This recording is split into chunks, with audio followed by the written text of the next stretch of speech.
Remember, remember, the 5th of November, the Gunpowder Plot, a day never to be forgot.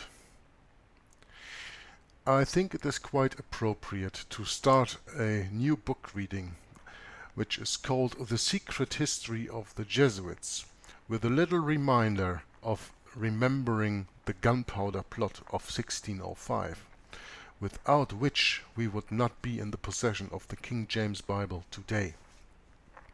Welcome to a new video from Joggler66, Hour of the Truth, and the introduction of a new book reading, The Secret History of the Jesuits by French author Edmond Paris, or Edmund Paris as he would pronounce it in English.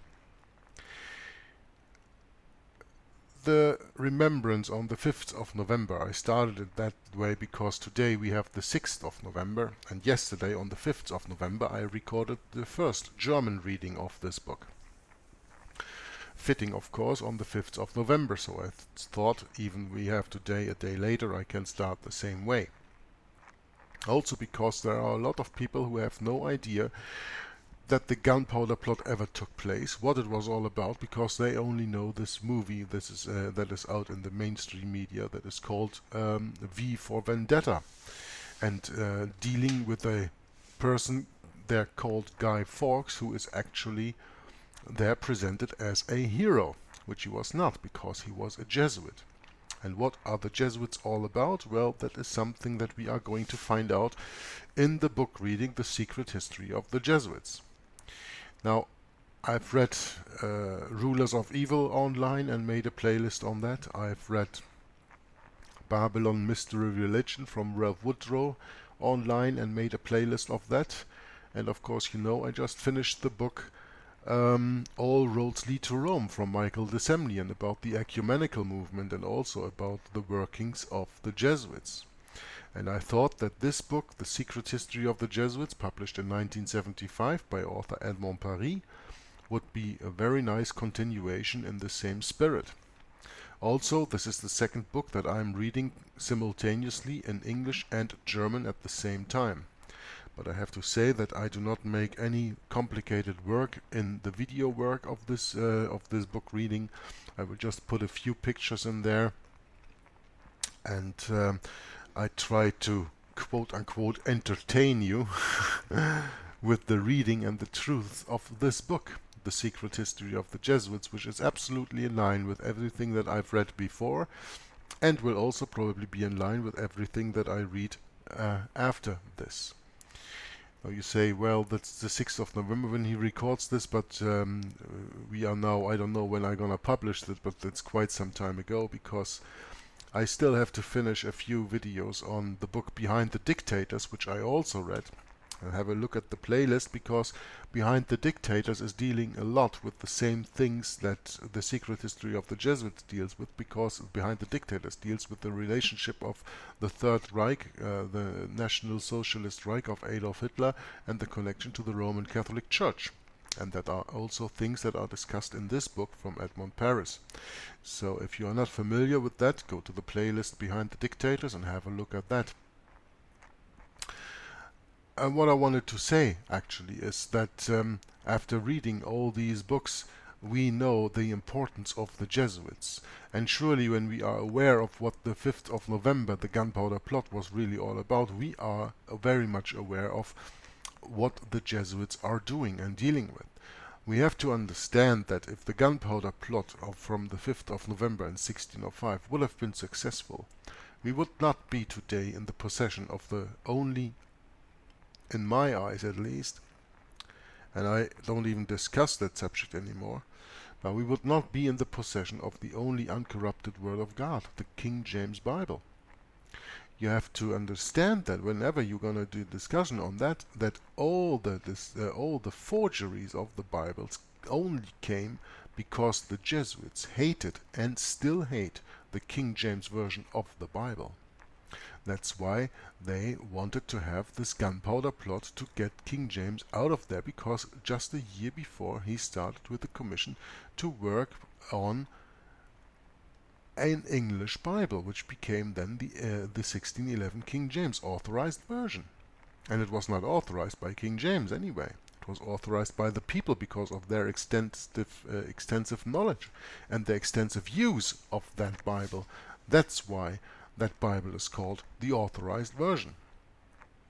Whenever anybody has any problems with that, well, I turn them to my readings that I do in Hour of the Truth, An Understandable History of the Bible by Samuel C. Gibb, and watch the videos from Walter Veit, Battle of the Bibles and Changing the Word, and you will see how all the Bibles are corrupted and the King James is the only true preserved Word of God that we have today. And that is what the Jesuits have sworn in their inauguration to defeat. They are founded only to defeat Protestantism. Well, that's something we will read very much along in this book, so I'm not gonna take everything that is written in that book already in advance. I want to leave you to it, but when I start reading this book now, there's a very small publisher's introduction, and after that publisher's introduction, we have the introduction of Dr. Alberto Rivera. And Dr. Alberto Rivera was a former Jesuit who was saved by Jesus Christ and was killed by the Jesuits in 1997.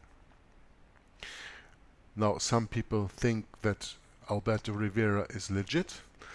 Some people think that he is not legit. I think that he is legit very much, because I've studied a lot of his stuff. And if you want to go a little bit into that, I can advise you to go to the website spirituallysmart.com from, I think, his name is Thomas Richard. And he has done very wonderful research also into Alberto Rivera, and that you can understand where he comes from, and that you can understand that he was absolutely a legitimate person, and that he was a former Jesuit priest, even up to today, 2016, the only Jesuit priest ever to come out of the order and reveal the secrets of the order.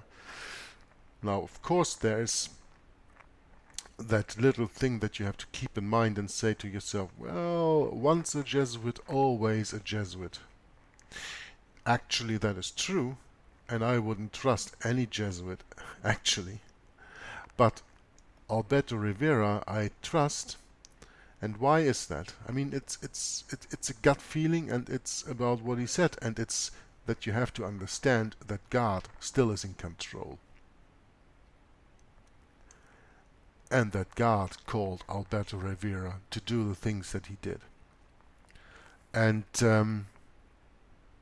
well, I'm not going to discuss Alberto Rivera anymore here, but in my point of view, he is legitimate, and I'm looking very much forward to read his introduction to the book here. And today we will just have a little look at the book. We will just see the foreword and the introduction by Alberto Rivera, and yeah, the foreword of the author. So this is just to get you in the mood for the coming reading of this book, which will take the next few weeks probably for me to read and discuss, as I did the other books. So now, without any further ado, remember the 5th of November, remember that we are dealing with the Jesuit order, Regimini Militantis Ecclesiae, the military order of the Roman Catholic Church, when we are dealing with the secret history of the Jesuits. Now, a short publisher's introduction follows.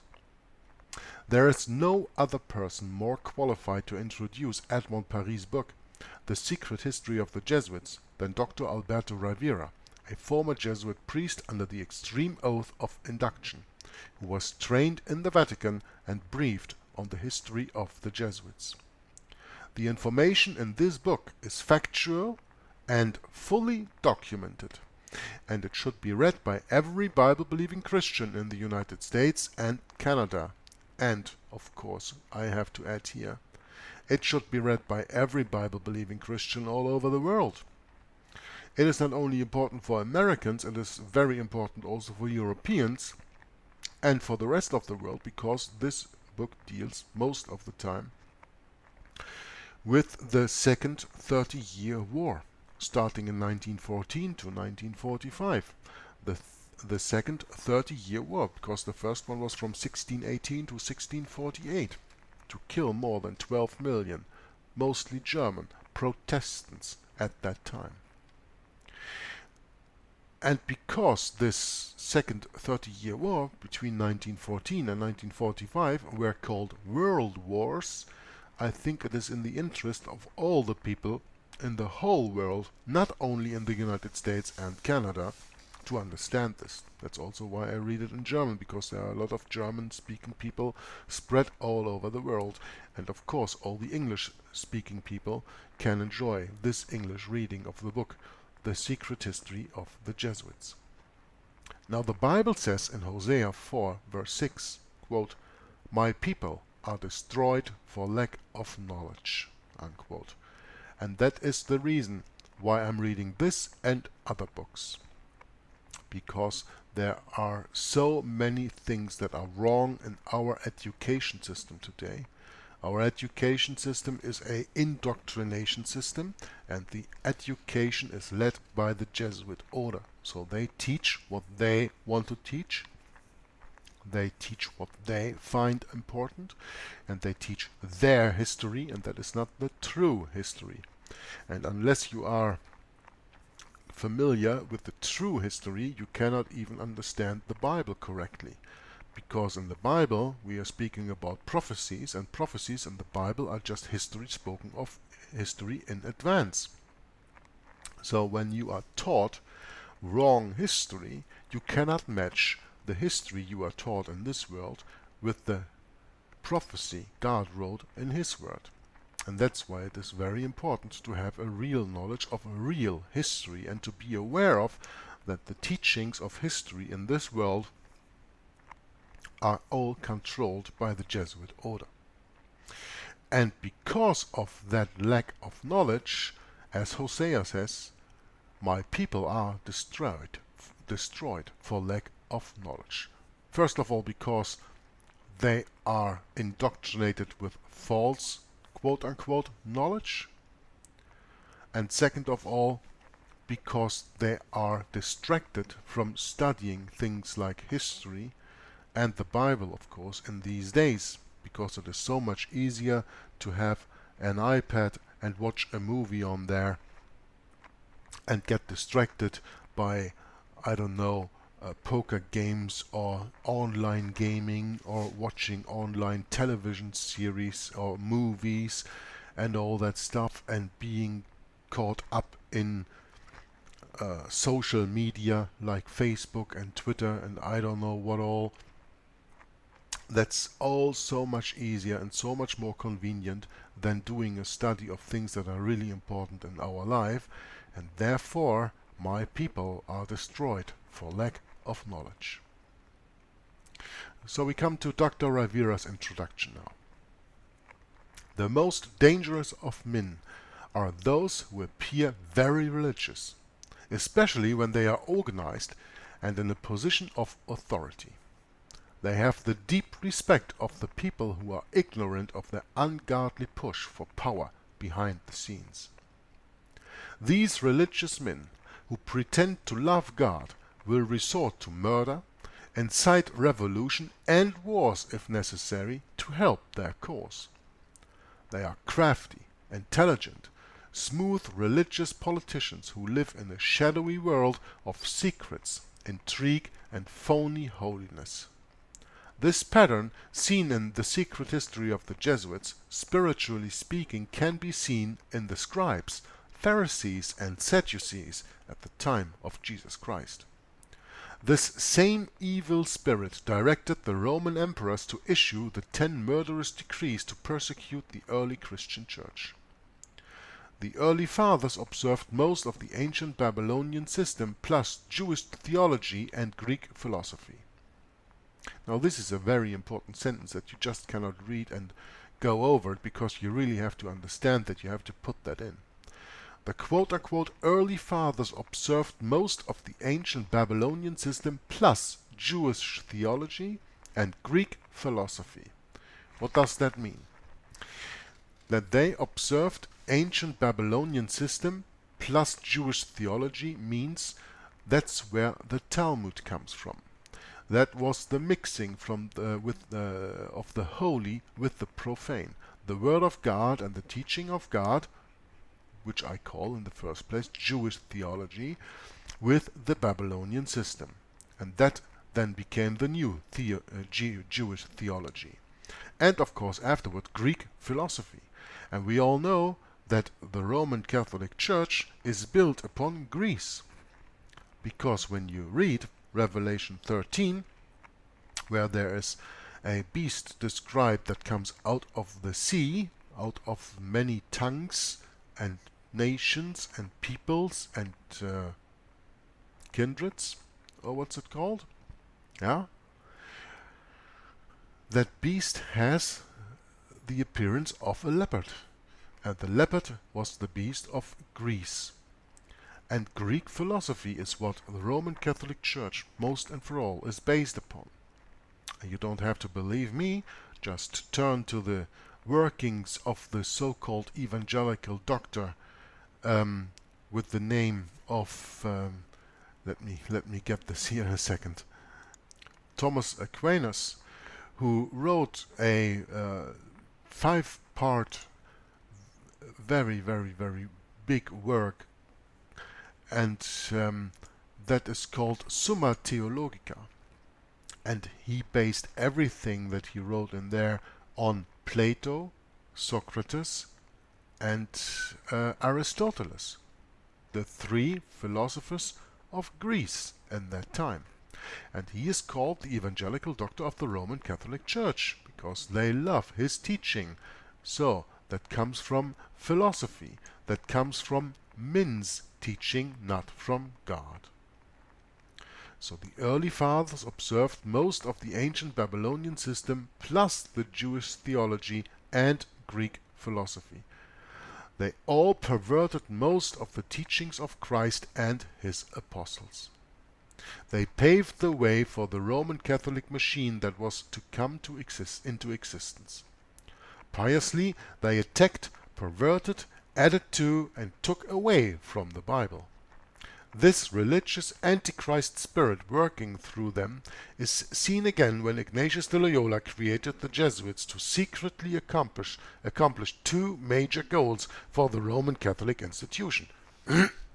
First, universal political power, and second, a universal church in fulfillment of the prophecies of Revelation 6, 13, 17, and 18. Yes. 2 major goals for the Roman Catholic institution. Universal political power. What is another word for universal? Catholic. Meaning Catholic political power.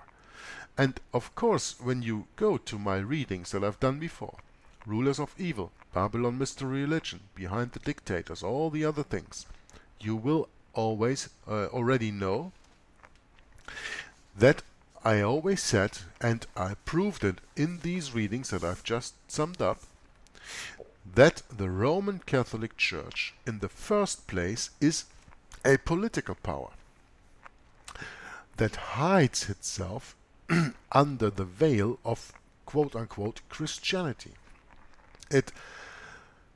The Roman Catholic Church is nothing else than the pagan Roman Empire baptized. That's what James Edkin Wiley said, and I absolutely agree on that. And we have to understand that the Roman Catholic Church in the very first place is a political power. So, the Jesuits were to accomplish 2 major goals for the Roman Catholic institution. Get universal political power, as there was before the Reformation, because in the time before the Reformation, the 1260 years, we were still in those years in the Reformation, but that is only because that for the elect's sake this time has been shortened. We were still in the so-called Dark Ages in that time, in the time of the reign of the Antichrist of the Bible, the 1260 years between 538 and 1798, there the Pope crowned every king in Europe. He was the master of the politics in Europe at that time. So it is not only for the Jesuits to secretly accomplish the universal political power, but no, to restore the universal political power that the Pope once had. And of course, second, a universal, a Catholic Church. The same thing. Before the Reformation, there was a universal, a Catholic political power in the known Western world and a universal Catholic Church in the known Western world. There was no other church and there was no other political power but that controlled by the Vatican. And that's what the Jesuits were founded to restore. By the time Ignatius de Loyola arrived on the scene, the Protestant Reformation had seriously damaged the Roman Catholic system. Just what I said. Ignatius de Loyola came to the conclusion that the only way his quote-unquote church could survive was by enforcing the canons and doctrines on the temporal power of the Pope and the Roman Catholic institution, not by just destroying the physical life of the people alone, as the Dominican priests were doing through the Inquisition, but by infiltration and penetration into every sector of life. Now, the Roman Catholic Inquisition started in 1203. That does not say that before that time there was no persecution of Bible-believing Christians. Understand that correctly. Bible-believing Christians were, well, if you can call them Bible-believing Christians, because they were writing the Bible even as they went along, were persecuted from the moment that Jesus Christ was taken down from the cross. The apostles. Except for John, all the apostles died a martyr's death, as far as we know. We don't know from everyone what exactly happened to him, but they all died a martyr's death, except from John, the Revelator. Okay? So, after that, you had the persecution of the Christians until Constantine took over Christianity and baptized the pagan Roman system with Christianity by making Christianity the main religion in the Roman in the Roman Empire at that time, in 331. And then, of course, changing the Sabbath and all that stuff, and then you had all the councils, Council of Nicaea, Council of Laodicea, and all these other stuff. But actually, that was not ending the persecution, but that was only infiltrating the Christian denomination, if I can call it that way, the Christian belief system. They couldn't destroy it with the sword of metal, so they are trying to destruct it with the sword of words. But the only true word is the word of God, and that cannot be destructed with the lies of Satan. But anyway, the Inquisition was working long before 1203 and also working after 1805, when it so-called stopped. And it's still working today. Why do you think we still have that office of the Inquisition in the Vatican, which is nowadays called the Congregation of the Doctrine of the Faith? But it is still the same. It has still the same orders to do. Changed its name, but it didn't change its purpose. Protestantism must be conquered and used for the benefit of the popes. That's an interesting sentence, huh? Protestantism must be conquered and used for the benefit of the popes. How can you do that? only when you twist the truth, only when you turn everything that is true 180 degrees around and tell that for truth, and selling the lie for the truth, selling the people what is black as white, just as it is stated in the Jesuit oath. I will see white as black if the Roman Catholic hierarchy tells me so. That is a way how Protestantism can be conquered and used for the benefit of the popes. Just think of what we've read in All Roads Lead to Rome by Michael de Semlyen over the ecumenical movement from the last 50 plus years after Vatican II. That is how they conquered Protestantism and used it for the benefit of the popes, that all Protestant denominations are coming back under the wings of Rome by making compromise that Rome does never do, because Rome does never change, but the others have to change, and therefore you have this World Council of Churches, and therefore you have the contract, the Lutheran Worldwide Federation signed with the Roman Catholic Church in 1999 on the doctrine of the justification, and in 2004 when the Methodist Church did the same. That is actually all the work of the Jesuits, where they conquered and used the Protestantism for the benefit of the popes. That today nobody even knows anymore what Protestantism is, what a Protestant stands for. First and for all, that is the identification of the office of the papacy as the biblical, historical, and prophetic Antichrist.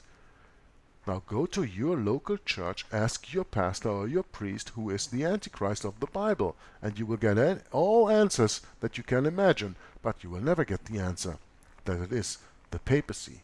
And that is what the Protestant reformers all identified, and what the early fathers, if I can call them that, the apostles, the basis of our belief system, all knew that the papacy was being the Antichrist. As Paul said, he who now letteth until he is taken out of the way, then the man of sin will be revealed.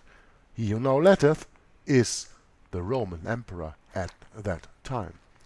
And who succeeded the Roman emperor? The Pope, the Bishop of Bishops. Yeah, right. So Protestantism must be conquered and used for the benefit of the popes, because when Protestantism can be used for the benefit of the popes, Protestantism is over. It's done. And the people are back under the authority of the Pope, the Antichrist of the Bible. And that's the goal from the beginning. Satan wants them all. Satan hates mankind, and he wants everyone to perish as much as God wants everyone to be saved. Now that was Ignatius de Loyola's personal proposal, among others, to Pope Paul III, to bring Protestantism conquered for the benefit of the Pope. Jesuits immediately went to work, secretly infiltrating all the Protestant groups, including, listen closely, their families. Secretly infiltrating all the Protestant places of work, hospitals, schools, colleges, etc. Today, the Jesuits have almost completed that mission. Now, when I read about today, I remind you that this book was published 40 years ago, 1975. We have now 2016, so 41 years ago the book was published. So when we are reading during this book of today, then remind you that we are speaking of more than 40 years ago. And lots of things have happened in the meantime, so it's probably here and there even worse. But today, they say already here, the Jesuits have almost completed that mission. Yeah, because in 1975 was 10 years after the closing of Vatican II. And Vatican II was the final stroke against Protestantism. Now the Bible puts the power of a local church into the hands of a godly pastor. But the cunning Jesuits successfully managed over the years to remove that power into the hands of denomination headquarters, and have now pushed almost all of the Protestant denominations into the arms of the Vatican. This is exactly what Ignatius de Loyola set out to accomplish: a universal church and the end of Protestantism. As you read The Secret History of the Jesuits, you will see there is a parallel between the religious and political sectors. The author, Mr. Paris, reveals the penetration and infiltration of the Jesuits into the governments and nations of the world to manipulate the course of history by setting up dictatorships and weakening democracy such as the United States of America, by paving the way for social, political, moral, military, educational and religious anarchy. Well, as I told you, I'm reading this now on the 6th of November 2016, and within a few days you will have this scam elections in the United States of America. I actually don't have any idea how you Americans can keep up with that scam without falling dead from laughter, I almost said. I mean, this is such a theater. This actors Clinton and Trump are playing there before you. I just don't get it that people are taking that seriously and even seriously considering going to the ballots and vote for one of this Antichrist candidates. Because Hillary Clinton is as Catholic controlled as is Donald Trump. Yeah. So whether you choose the one or the other, you're always choosing evil. Always. And that is a very prime example of how the Jesuits weakened democracies such as the United States of America by paving the way for social, political, moral, military, educational and religious anarchy. That's what they did. And they control both sides, and it doesn't matter who you choose, you are only choosing evil. You are always choosing the candidate of the Antichrist of the Bible. And this theater that they are playing is so ridiculous that I think most people should really see through it and then finally take their conclusions to the ballot and not go voting. But anyway, when this video is published, this is already months later, so who cares? But maybe you take that for the next elections then, if there are if there are coming any elections anyway in 4 years again, who knows. But Alberto Rivera continues here. The man, Edmond Paris, he is going to introduce to us. In the prophetical works of the book of Revelation, Edmond Paris became a martyr for Jesus. In exposing such a conspiracy, he put his life at stake for the truth of the prophetical signs to be known. Edmond Paris never knew me, but I knew him without meeting him personally when I, with other Jesuits under the extreme oath of induction, was being briefed on the names of institutions and individuals in Europe who were dangerous to the goals of the Roman Catholic institution. His name was given to us. We also have, next to The Secret History of the Jesuits, other works from Edmond Paris. And the titles are Le Vatican contre la France. That's the French original title of The Vatican Against France. Genocide in Satellite Croatia. And Le Vatican contre l'Europe, means The Vatican Against Europe. The Edmond Paris works on Roman Catholicism brought about the pledge on the part of the Jesuits to, first, destroy him, second, destroy his reputation, and third, including his family, and third, destroy his work. Yeah? So because Edmond Paris set out to expose the Jesuits for what they are, fully documented in all his books, they wanted to destroy him, destroy his reputation, including his family, and destroy his work.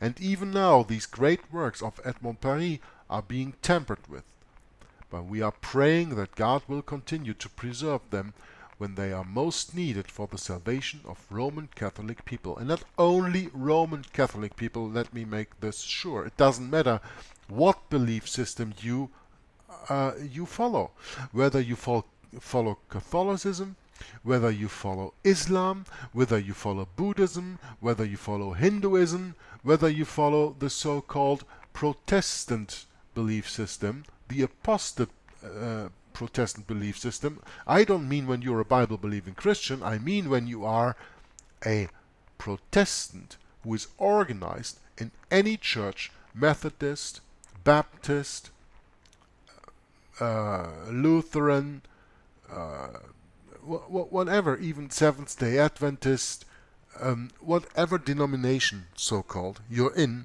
it doesn't matter. It is all away from the true Word of God, from the Bible. And it is not only for Roman Catholic people, it is for all those people too. Everybody who is not a Bible-only, let's say it maybe that way, who is not only a Bible-only person, who only takes the authoritative Word of God as their authority for their conscience. Everyone who does not have that, for them this book and these works of Edmond Paris are most needed for the salvation. Yeah. So these were the last words here from Alberto Rivera on the introduction of the secret history of the Jesuits. And now we're going to continue directly with the foreword. And we're going to start with a little quote. "The love of truth is our only salvation."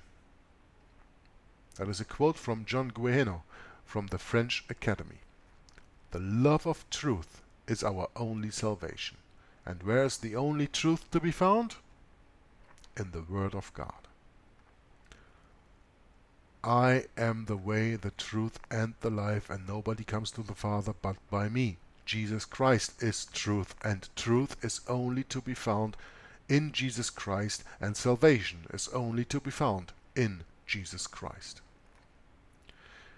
And we also read something in Ephesians chapter 4, verse 25, quote, "Wherefore, putting away lying, speak every man truth with his neighbor, for we are members one of another." Unquote. Now the foreword by the author Edmond Paris. A last century writer, Adolphe Michel, recalled that Voltaire estimated the number of works published over the years on the Jesuits to be about 6,000. "What number have we reached a century later?" asked Adolphe Michel, only to conclude immediately, "No matter. As long as there are Jesuits, books will have been written against them. There is nothing new left to be said on their account, but new generations of readers come every day. Will these readers search old books?" The reason just mentioned would be enough to justify us taking up against this oft-told subject. In fact, most early books retracting the history of the Jesuits cannot be found anymore. Only in public libraries can they still be consulted, which makes them out of reach for most readers. I think most people don't even know where the public library in their town is. With the aim of secondly informing the public at large in mind, a summary of these works seemed necessary. But there is another reason as good as the one just mentioned. At the same time as new generations of readers come, new generations of Jesuits come to light. And these work today with the same tortuous and tenacious methods which so often in the past set to work the defensive reflexes of nations and governments. The Sons of Loyola are today, and may we say more than ever, the leading wing of the Roman Catholic Church. Now, the author says this in a book published, as I told you, 1975. The Sons of Loyola are today the leading wing of the Roman Catholic Church. Even at that time, Edmond Paris saw that. And we are today in 2016 or 2017, whenever you're gonna watch this, under the reign of a quote-unquote white pope, bishop of bishops, who is a Jesuit of the fourth vow of induction. The Sons of Loyola are today the leading wing of the Roman Catholic Church? Absolutely, because otherwise they would not even dare to put out a Jesuit in front. But because of what I've read to you before, that there are so many books written about the Jesuits, and they are only to be found here and there in the libraries, if they are to be found anywhere anyway, because most of the books have disappeared. They can only do that because people do not know what the Jesuits and who the Jesuits really are. They are the leading wing of the Roman Catholic Church. They are leading the Roman Catholic Church, and they have been doing that, I say, from before 1814. Many people think that with the reintroduction of the Jesuits by Pope Pius VII in 1814, the Jesuits actually took over the control of the white popes, but I am very much sure about that. That was already long before that time, at least of the time of Lorenzo Ricci from 1758 on, because he was working the agenda, as I was explaining, by reading Rulers of Evil, the secularization of the order, and by that covering them up for what they are. And the Sons of Loyola are today the leading wing of the Roman Catholic Church, I say, because they rule as they please, because nobody calls them out for what they really are, because nobody reads the books written about them the last few hundred years, because those books are not to be found anymore, for the most part. As well, if not better disguised than of old, they remain the most eminent ultramontanes, the discreet but efficacious agents of the Holy See throughout the world, the camouflaged champions of its politics, the secret army of the papacy. Yes, Regimini Militantes Ecclesiae, the title of the papal bull that put the Jesuits into action in the first place by Antichrist Pope Paul III in 1940. They are a military order, and they work with military directives. First of all, Sun Tzu, the art of war. That is their credo. That is what they work on. So when you know that, you understand how the world works when the world is ruled by the Jesuits, the secret army of the papacy. Well, they are not so secret anymore because they even come out in the open, but it is a secret that they are an army. It is a secret to most people that the leading Jesuit is called a general. He is also called the Black Pope, but he is called a general. It is an army, it is a military organization. Regimini Militantes Ecclesiae. And we have to see that to understand the working of the Jesuits.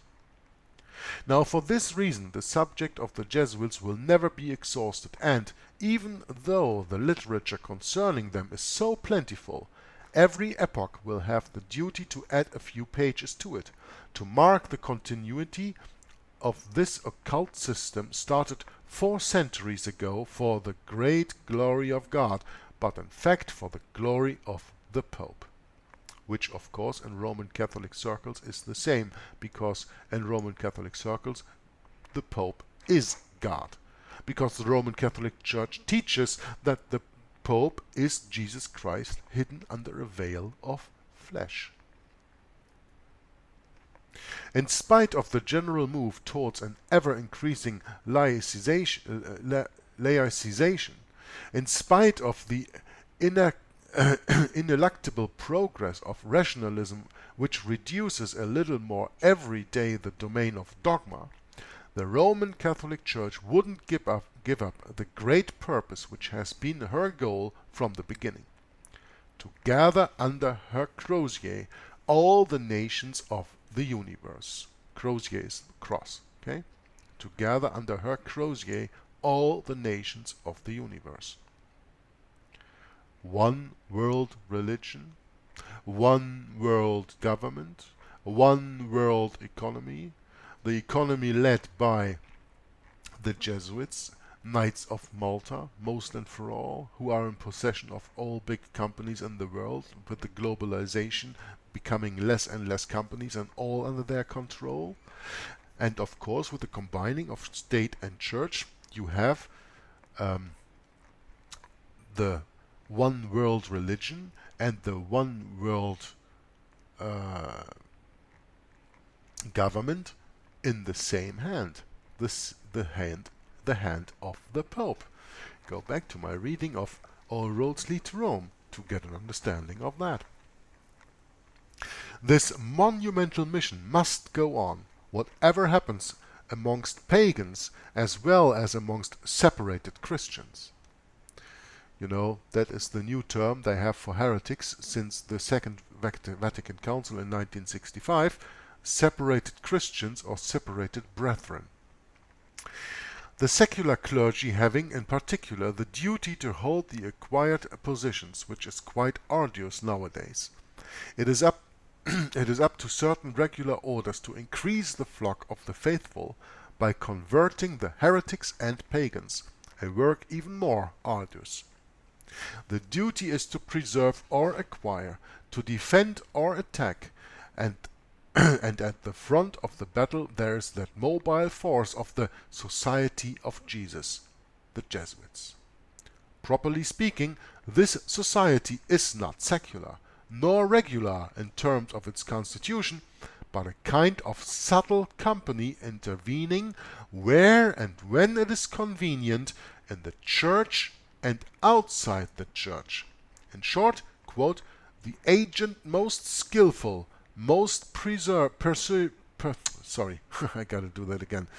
the agent most skillful, most persevering, most fearless, most convinced of the papal authority, unquote, as wrote one of its best historians.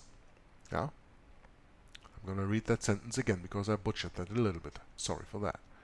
Properly speaking, this society is not secular nor regular in terms of its constitution, but a kind of subtle company intervening where and when it is convenient in the church and outside the church. In short, the agent most skillful, most persevering, most fearless, most convinced of the papal authority, as wrote one of its best historians, in this case Adolphe Michel.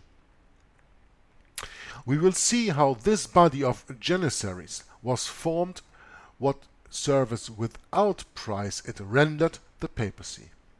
We will see also how so much effectual zeal was to make it indispensable to the institution it served, exerting such an influence over it that its general was named with good reason the Black Pope, as it became more and more difficult to distinguish in the government of the Church the authority of the White Pope and that of its powerful coadjutor. It is then at the same time a retrospective and a bringing up to date of the history of Jesuitism which is found in this book. As the majority of works regarding the Jesuits do not refer to the paramount part they took in the events which have subverted the world during the past 50 years, we thought it was time to fill up the gap, or, more precisely, to start with our modest contribution a deeper study into the subject, and do this without concealing the obstacles which will be met by the non-apologist authors wanting to make public writings on this burning subject. Of all the factors we have played, of all the factors which have played a part in the international life of a country full I'm sorry, what's that? I got something with my eyes here. I think I'm reading it all wrong. I'm very sorry. Gonna start all over. Of all the factors which have played a part in the international life of a century full of confusion and upheavals, one of the most decisive, nevertheless best recognized, resides in the ambition of the Roman Church. Her secular desire to extend her influence towards the East made her the spiritual ally of pan-Germanism and its accomplice in the attempt to gain supreme power which twice, in 1914 and 1939, brought death and ruin to the peoples of Europe. Well, that was my point.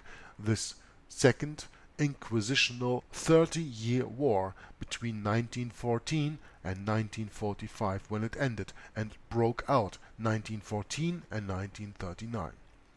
Why did the First World War break out in 1914? Well, because the Jesuits had established the Federal Reserve System that gave them all the money they needed to finance these wars, and we will probably go into that during the reading a little bit later here. 1913, the establishment of the Federal Reserve System owned by the Jesuits and by that the Vatican, and then the outbreak in 1914 of the First World War. Now the public is practically unaware of the overwhelming responsibility carried by the Vatican and its Jesuits in the start of the two world wars, a situation which may be explained in part by the gigantic finances at the disposition of the Vatican and its Jesuits, giving them power in so many spheres, especially since the last conflict. This is exactly what I was talking about.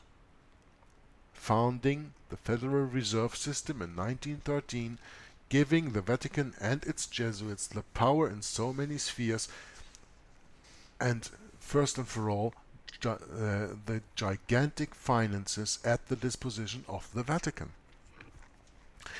Therefore, the Vatican needed the Federal Reserve System. It doesn't matter that they had to sink the Titanic to get rid of their opposition on that, as much as it didn't matter for them to kill at least 6 million Jews to get the country of Israel founded after the Second World War, which is used for the Vatican's diabolical replay of Daniel's 70th week, which has been completely fulfilled by Jesus Christ 2000 years ago. They do whatever they need to do to accomplish what they want to do, to accomplish their goal, to accomplish Satan's goal.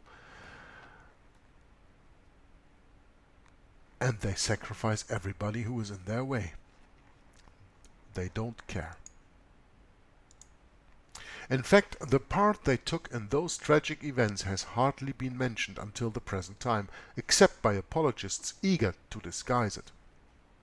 It is with the aim of rectifying this and establishing the true facts that we present in this and other books the political activity of the Vatican during the contemporary epoch, activity which mutually concerns the Jesuits. This study is based on irrefutable archive documents, publications from well-known political personalities, diplomats, ambassadors, and eminent writers, most of whom are Catholics, even attested by the imprimatur.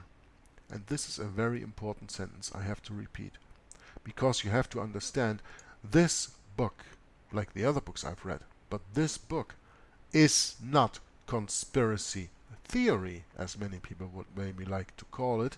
This book is proof of conspiracy, because it is based on irrefutable archive documents. It is based on publications from well-known political personalities. It is based on irrefutable speaks and sayings of diplomats, ambassadors, and eminent writers, most of whom are Catholics even themselves, meaning it comes from the horse's mouth itself.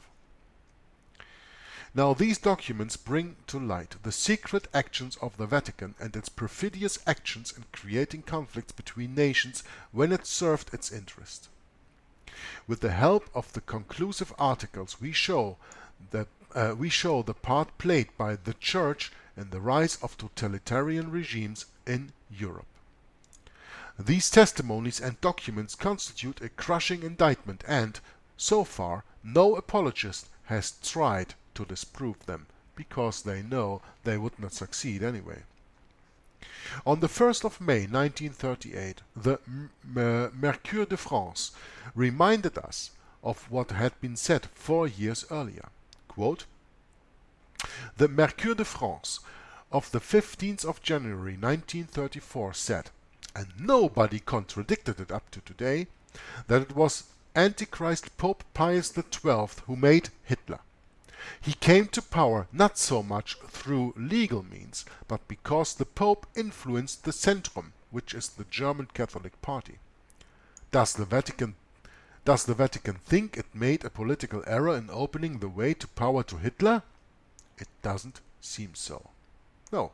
And that is also something that, unquote, and that is also something that we have to understand while reading this book. I cannot every time make the comment, but you have to understand, and you have to let that flow into your brain and understand it and really process it in the right way. The Antichrist of the Bible is the papacy. Pope Pius XII, who will be mentioned a lot more in this book, even in the coming reading in the next few minutes. You have to understand that it is all the plan of those people.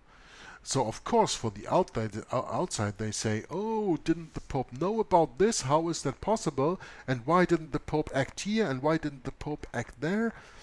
It's because the Pope is the puppet master of all the governments of the world, even at that time.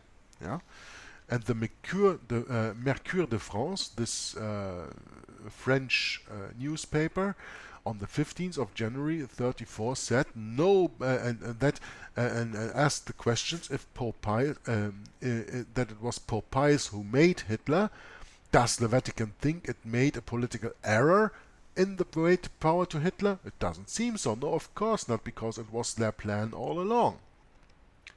It didn't seem so when that was written, which was on the day following the Anschluss, when Austria was united to the Third Reich, nor later when Nazi aggressions multiplied, nor during the whole of the Second World War. In fact, on the 24th of July 1959, the successor of Pius XII, John XXIII, conferred on his personal friend Franz von Papen the honorary title of Secret Chamberlain. This man had been a spy in the United States during the First World War, and one of those responsible for the Hitler's dictatorship and the Anschluss. One must suffer from a peculiar kind of blindness not to see such plain facts.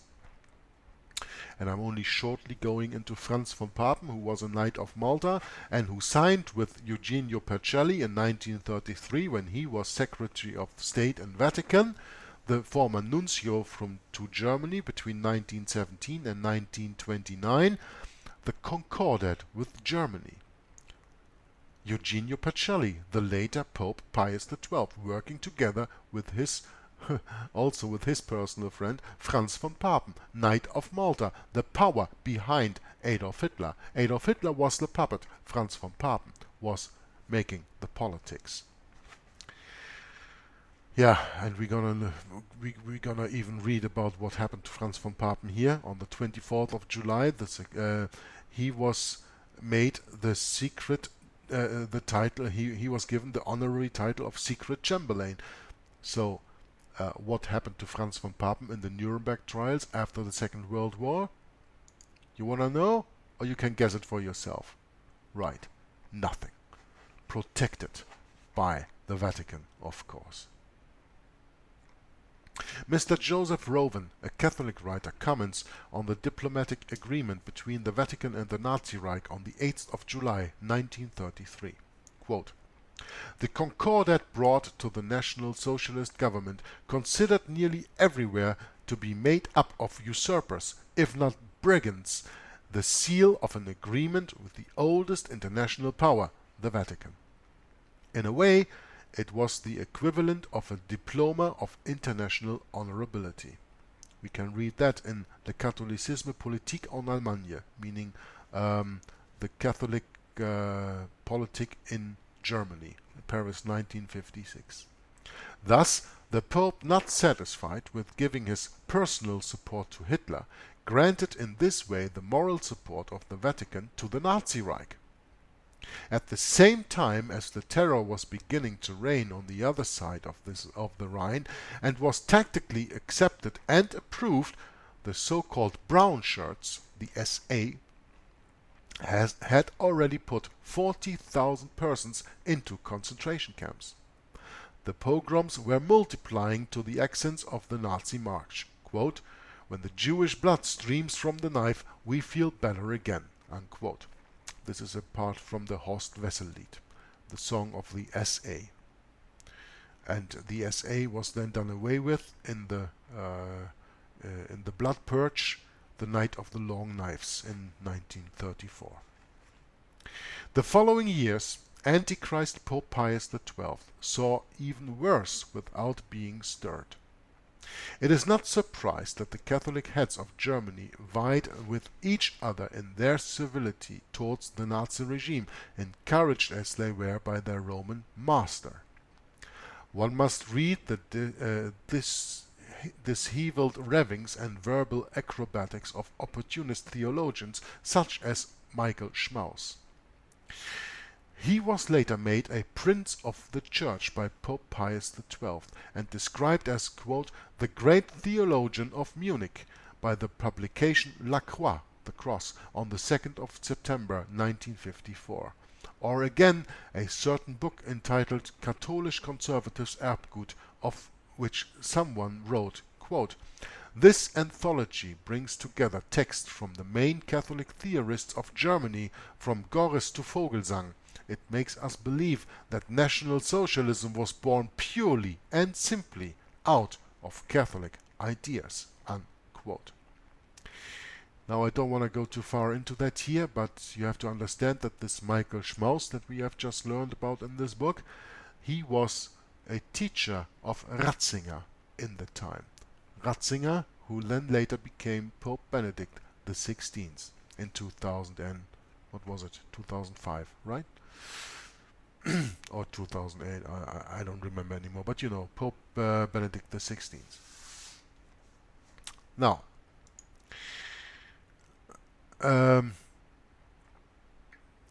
where was I? This anthology, yeah, okay, that I had. The bishops, made to take an oath of allegiance to Hitler by the Concordat, always tried to excel each other in their devotion. Quote, "Under the Nazi regime, we constantly find the fervent support of the bishops in all the correspondence and declarations from ecclesiastical dignitaries." Unquote. In spite of the obvious difference between Catholic universalism and Hitlerian racism, these two doctrines had been harmoniously reconciled, according to Franz von Papen.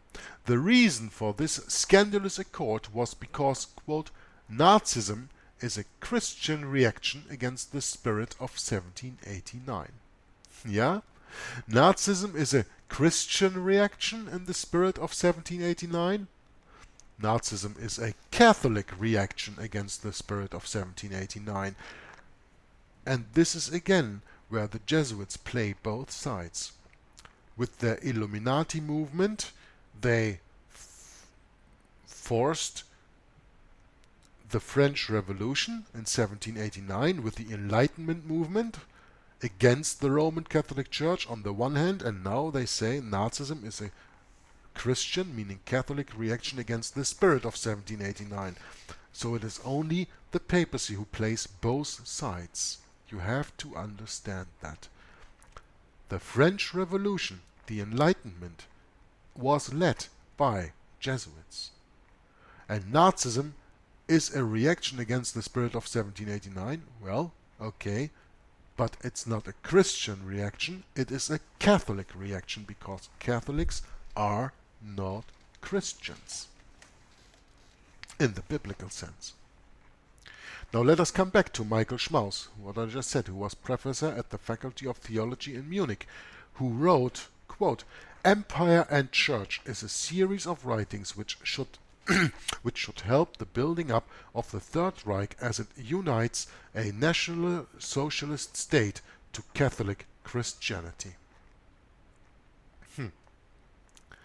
Empire and Church is a series of writings which should help the building up of the Third Reich as it unites a National Socialist state to Catholic Christianity.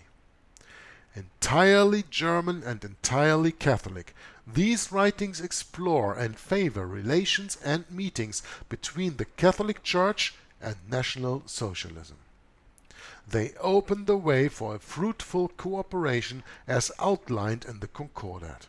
Quote, "The National Socialist movement is the most vigorous and massive protest against the spirit of the 19th and 20th centuries. The idea of a people of one blood is the focal point of its teachings, and all Catholics who obey the instructions of the German bishops will have to admit that this is so. The laws of National Socialism and those of the Catholic Church have the same aim." Unquote. Very important sentence, right? The laws of National Socialism and those of the Catholic Church have the same aim. We read that in Begegnungen zwischen katholischem Christentum und nationalsozialistischer Weltanschauung von Aschendorff, published in Munster 1933, which means in English meetings between Catholic Christendom and National Socialist worldview from Aschendorff. This document proves the primordial part played by the Catholic Church in the rise to power of Hitler. In fact, it was a pre-established arrangement. It illustrates fully the kind of monstrous agreement between Catholicism and Nazism. The hatred of liberalism, which is Protestantism, which is the key to everything, comes out very clearly. In his book Catholique d'Allemagne, Mr. Robert Darcourt of the French Academy writes, quote, "The most vulnerable point in all the episcopal declarations which followed the triumphant elections of the 5th of March 1933 is found in the first official document from the Church containing the signatures of all the German bishops. We are referring to the pastoral letter of the 3rd of June 1933, in which the whole of the German episcopate is involved. What form does this document take? How does it start? On a note of optimism and with a cheerful declaration. Quote, "The men at the head of this new government have, to our great joy, given us the assurance that they place themselves and their work on Christian ground. A declaration of such deep sincerity deserves the gratitude of all Catholics." Unquote. Yeah? Did you understand that well, this quote? The men at the head of this new government, speaking about the National Socialist Nazi government, the Third Reich in Germany, have, to our great joy, speaking of Roman Catholics, given us the assurance that they place themselves and their work on Catholic ground. Well, it says Christian ground, but you have to read that on Catholic ground. A declaration of such deep sincerity deserves the gratitude of all Catholics. Yeah. We will come to even much more information on how the Roman Catholic Church works together with the Third Reich. It is absolutely worth your while when you follow this reading of this complete book.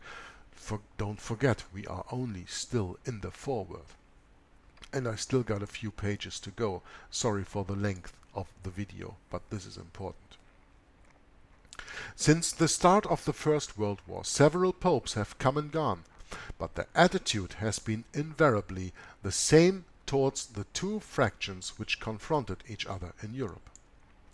Many Catholic authors couldn't hide their surprise and grief when writing about the inhumane indifference shown by Pius XII in the face of the worst kind of atrocities committed by those in his favor. Amongst many testimonies, we will quote one of the most moderate in its wording, brought against the Vatican by Mr. Jean d'Hôpital, correspondent of Monde. Quote, "The memory of Pius XII is surrounded with misgiving. First of all, there is this burning question asked by observers from every nation and within the walls of the Vatican. Did he know of certain atrocities committed during this war, started and led by Hitler? Having at his disposition at all times and from every quarter the regular reports from the bishops, could he ignore what the German military heads could never pretend to? The tragedy of the concentration camps, the civilians condemned to deportation, the cold-blooded massacres of those who stood in the way, the terror of the gas chambers where, for administrative reasons, millions of Jews were exterminated? And if he knew about it, why didn't he, as trustee and first chorister of the gospel, come out dressed in white, arms extended in the shape of the cross, to denounce a crime without precedent, to shout, 'No!' Why? Because he was the initiator of all of this.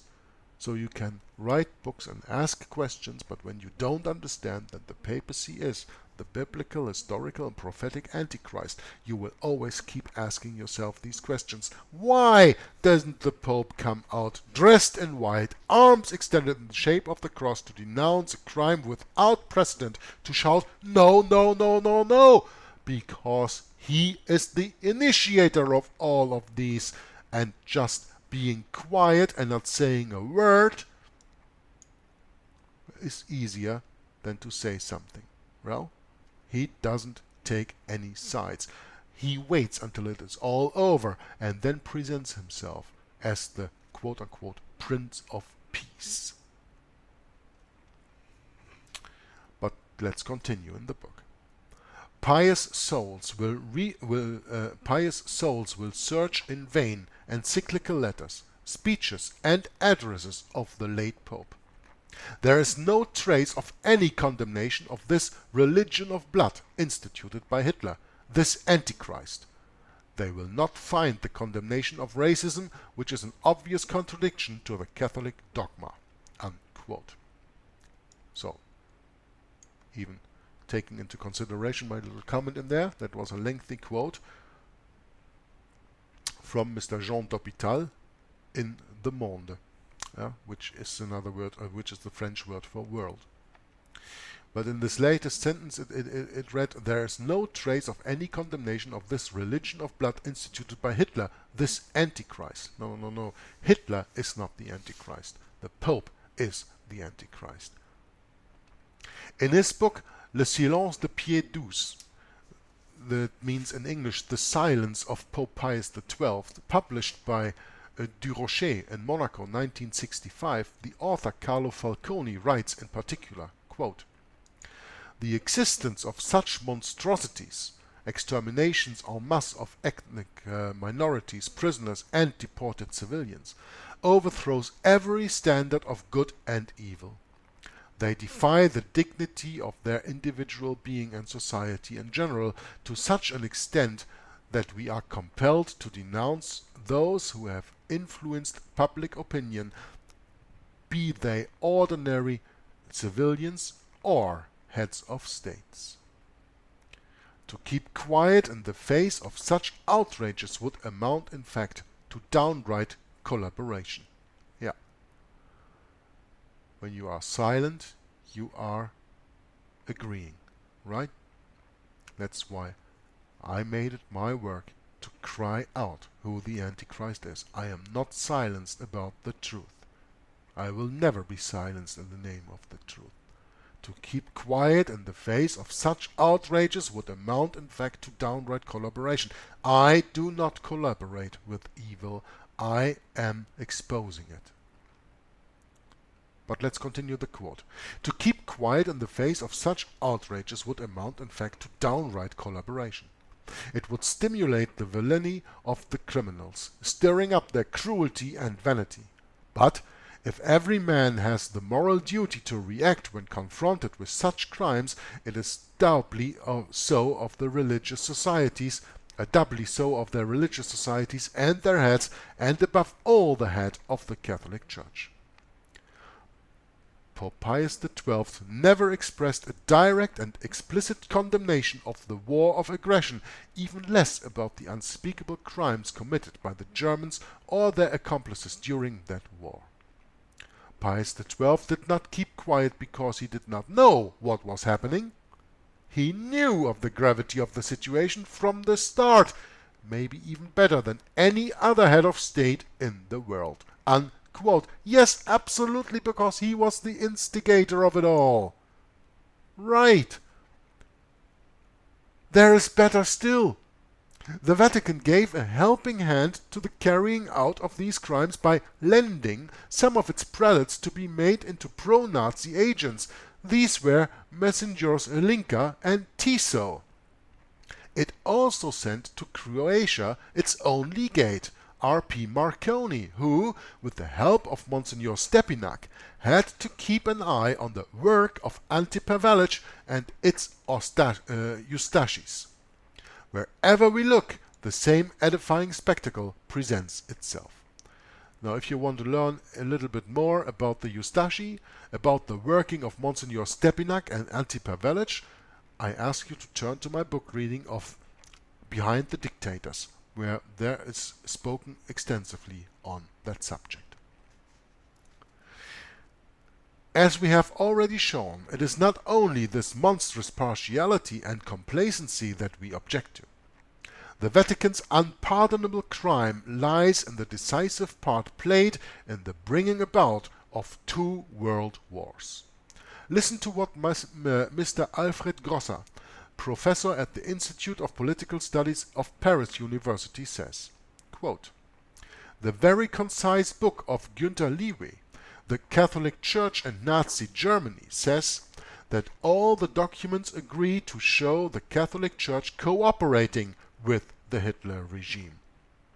Now, if you are not aware of the book of Günter Liwi, The Catholic Church and Nazi Germany, again, go to my book reading Behind the Dictators. It is mentioned there too.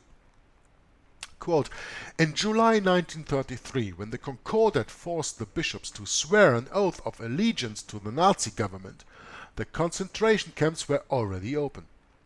The reading of quotations compiled by Günter Liwi proves this overwhelmingly.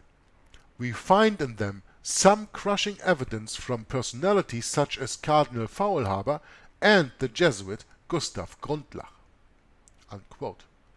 Only empty words can be found to oppose this stack of evidence which proves the culpability of the Vatican and its Jesuits. Their help was the main force behind the lightning rise of Hitler, who, together with Mussolini and Franco, who in spite of appearances were but war pawns manipulated by the Vatican and its Jesuits, the puppet masters. The authorities of the Vatican must bow their heads in shame when an Italian member of parliament cries out, quote, "The Pope's hands are dripping with blood," unquote, which comes from a speech by Laura Diaz, member of parliament of Livorno, delivered at Ortona the 15th of April 1946. Or when the students of Cardiff University College choose at the theme for a conference, quote, "Should the Pope be brought to trial as a war criminal?" Unquote. Well, I have to make a little excursion into the Bible and into Revelation 17, because we have here the quote from Laura Diaz, member of Parliament of Livorno, who says in the Parliament, who cries out, "The Pope's hands are dripping with blood." Alright? So when we go into Revelation 17, we go into verse 6 and we read, "And I saw the woman drunken with the blood of the saints and with the blood of the martyrs of Jesus. And when I saw her, I wondered with great admiration." So what this Miss Laura Diaz said, the Pope's hands are dripping with blood, in the Parliament of Livourne in Ortona in 1946, is confirmation of the Bible. Revelation chapter 17 verse 6, as I've just read to you. Now here is how Pope John the 23rd expressed himself when referring to the Jesuits. Listen closely. Pope John the 23rd addressing the Jesuits. Quote, "Persevere, dear sons, in the activities which have already brought you well-known merits. In that way you will gladden the Church and will glow with untiring ardor. The path of the just is as the light of dawn. May that light grow and illuminate the molding of the adolescents. In that way you will help to carry out our spiritual wishes and concerns. We give our apostolic blessing with all our heart to your Superior General, to you and your coadjutors, and to all the members of the Society of Jesus." Unquote. And from the Antichrist who followed John the 23rd, the next one, Pope Paul VI, we read, quote, also addressed to the Jesuits. "From the time of its restoration, this religious family enjoys the sweet help of God, and has enriched herself very quickly with great progress.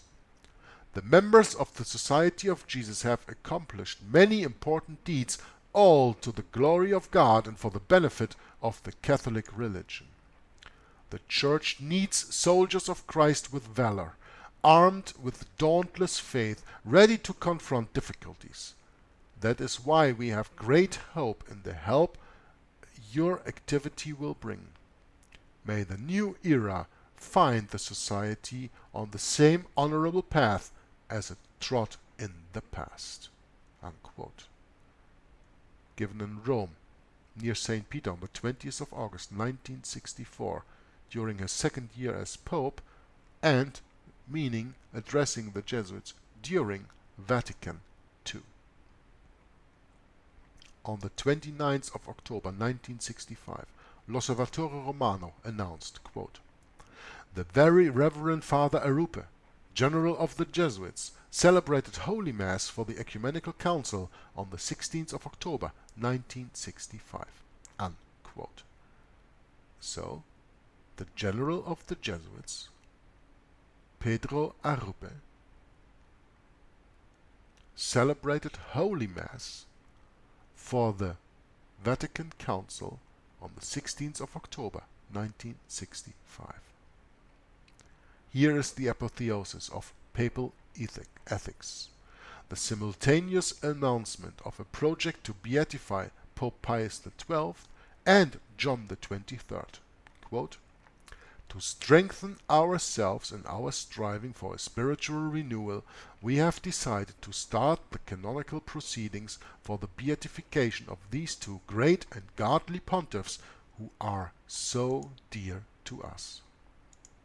Well, I'm sorry, I have to make a little comment, because you have to understand that it is very important for the Roman Catholic Church to beatify Pope Pius XII, and to take every doubt of that he was a very, very good, between quotation marks, good Pope. To take any doubt away from that is very, very important for the Roman Catholic Church, because of the doctrine of the Assumption of Mary that Pope Pius XII introduced into the Roman Catholic Church. And when you read chapter 7, the fourth part of The Two Babylons by Alexander Hislop, you will understand that the image of the beast is the Queen of Heaven, is Mary. And that's why the beatification of Pope Pius XII is so important to the Roman Catholic Church. Now the author continues, "May this book reveal to all those who read it the true nature of this Roman master, whose words are mellifluous as his secret actions are ferocious. And here ends the author with the foreword, and we are going to continue in section 1, the founding of the Jesuit order, next time, when I will read to you the book The Secret History of the Jesuits from Edmond Paris. I'm sorry it took this long, it's almost 1.5 hours, but I wanted to make sure to get it all. And well, it's an introduction, but it's also something that should stir up interest in your following me reading this book or downloading the book for yourself. The link on the internet where you can download this book as a PDF free will be provided in the description box of the video. So with 85 minutes I'm done, and thank you for your attention, thank you for listening and watching the video, thank you for your comments and encouragement that I do this work, and until next time, God bless you. Joggler66 from Hour of the Truth says bye bye. Especially I work in dealing with the infiltration of churches and religious institutions as well as government. That cover a tremendous number of institutions. And the purpose of that infiltration was what for? Well, the purpose is what the Roman Catholic system has all the time as her own purpose, is to infiltrate, to penetrate all the areas of life where the Roman Catholic can have control and access for the coming world government. Simply put, this country and this world benefit from your commitment to Jesuit principles, to being men. As a graduate of another great Jesuit institution, Xavier University, I have great affection for the value and purpose of a Jesuit education. What that means is, in preparation for that world government, the Roman Catholic institution, especially since the establishment of the Jesuit order in 1541, throughout all these 500 years, they've been in preparation and through infiltration and penetration of every level of society in order to take over the world politically and religiously. What a beautiful day the Lord has made. Holy Father, on behalf of Michelle and myself, welcome to the White House. There are two doctrines that define very well these dangerous goals of the Roman Catholic institution. Two doctrines define this very well. One is called the doctrine of the apostolic succession, and that is dealing with the papacy. And the other is the doctrine, the temporal power, and that is dealing with world government. Of course, both, because you can see that even the Pope and his own individual office, he meet those requirements. He is not only the head of his church, as he called himself, John Paul II, the present Pope.